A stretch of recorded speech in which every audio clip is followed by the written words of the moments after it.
What's up? Jared here for another journal. Um, Today is Sunday. Yesterday, obviously, was Saturday.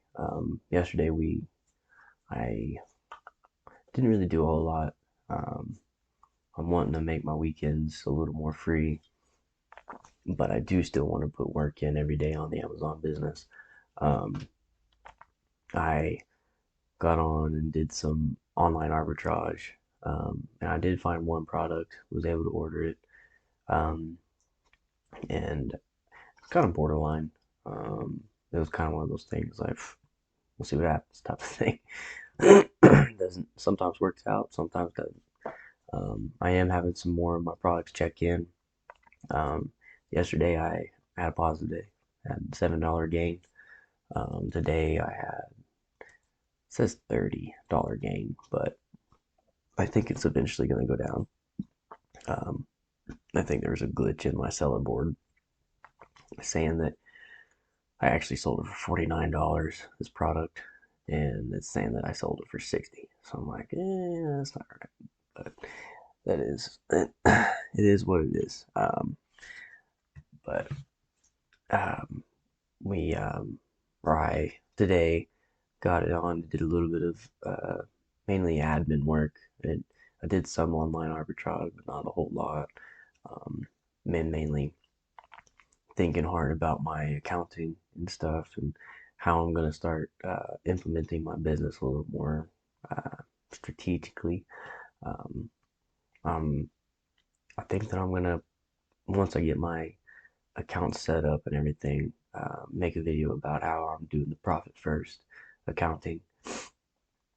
I think it's just something that the more I do it, because as I'm reading the book, I'm doing the steps as it tells me. Um, the more I get my, I look at my finances, the more confidence I'm getting, I guess, and where I'm at, because I'm standing pretty good.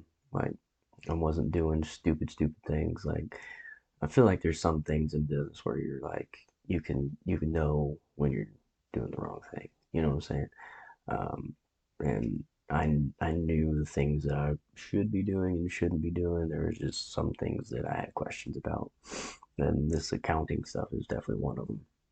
Um, but like I said in my previous videos, I'm opening up another bank account and gonna start implementing that profit first pretty hard with that two bank account system where I'm having one bank account just pretty much be my hold account where it holds profit and my taxes, and then I don't touch it until quarter on a quarterly basis. It's whenever I'll kind of mess with it a little bit.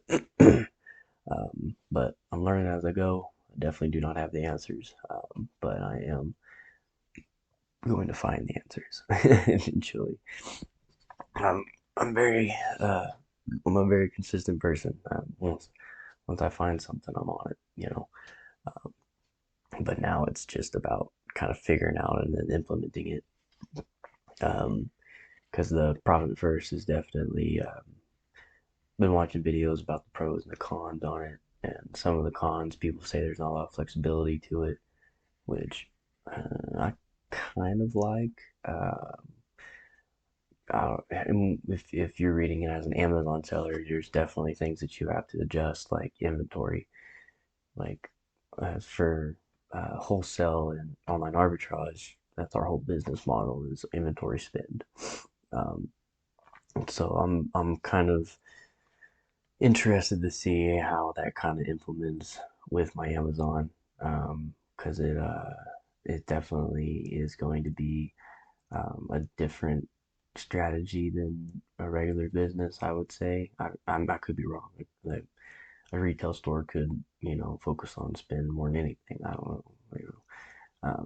I've never ran a retail store, I guess, besides the Amazon one. But I do know that the way he's explaining it, the 5 accounts, I'm going to be adding in a sixth account, which is inventory, just so that I can be sure I get that in there. Um, but that's didn't have a whole lot for this video. That's about it. It Last 2 days have been kind of taking it easy, but tomorrow is Monday and is my book day.